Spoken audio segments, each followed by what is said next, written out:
I like making lists.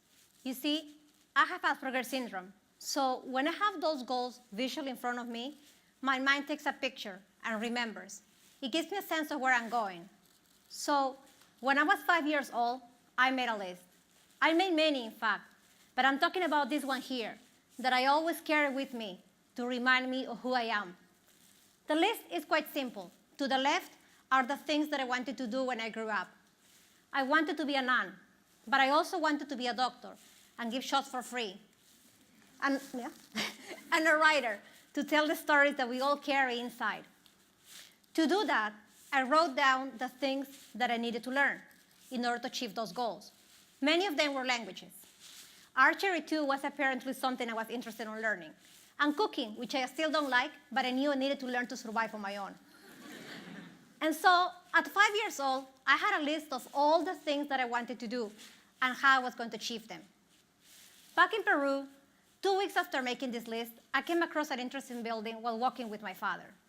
They teach English there. The programs were intended for adults, but I didn't let that stop me, because I always had my list in my mind and the desire to take that item off. You see, the list was my attempt to organize my life and move forward.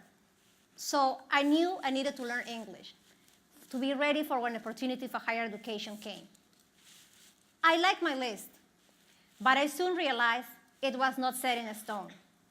So even though I never planned to have a family of my own, please meet Brian, Claire, and Annabelle. These are my 3 beautiful children. Yeah. They were not on my original list. And even now, when friends from high school learn that I'm a mom, well, they are in awe. And when they realize it's 3, they cannot get around that. Now, change is the one thing that as a person with Asperger's syndrome, I used to have a lot of trouble with. However, I knew I was not going to let go of my dream. So things changed. But despite those changes, I stayed determined to pursue my education. I'm a single mom. So yes, it makes things a little bit harder, but not impossible.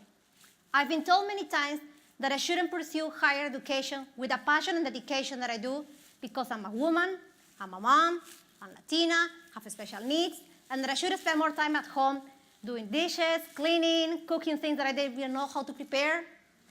But I do believe in the power of determination that we all carry within ourselves, even when things change.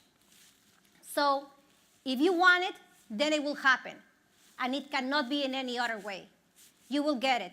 Maybe you will have to work a little bit harder than others, but you'll get there. I had waited for so long to get a higher education that I knew I was going to make the most out of it once I had the opportunity. So I waited until my youngest daughter, Annabelle, turned 3, so she would be in school and I could study as well. But before I start my classes, I had a talk with my children in which I explained to them that I needed to learn the tools in order to do more for others. But I also compromised with them that I was never going to neglect them, not even for school. And now, as a 36-year-old non-traditional student, my list has slightly changed. I no longer wish to be a nun or a doctor. And that's okay. Things change. Nothing stays the same. Life does not go as expected. Every day we fall, and every day we rise. I never thought that I would have children until they happened.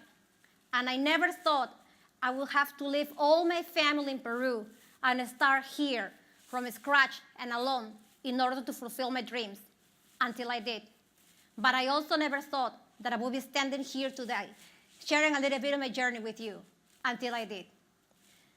Things change, and life changes. And that's precisely the beauty of it. So be strong. Get to know yourself. Make a list of your strengths and capitalize on them.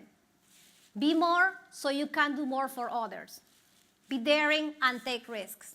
Embrace change, because you never know what wonderful adventures may come your way. I thank you kindly for your attention.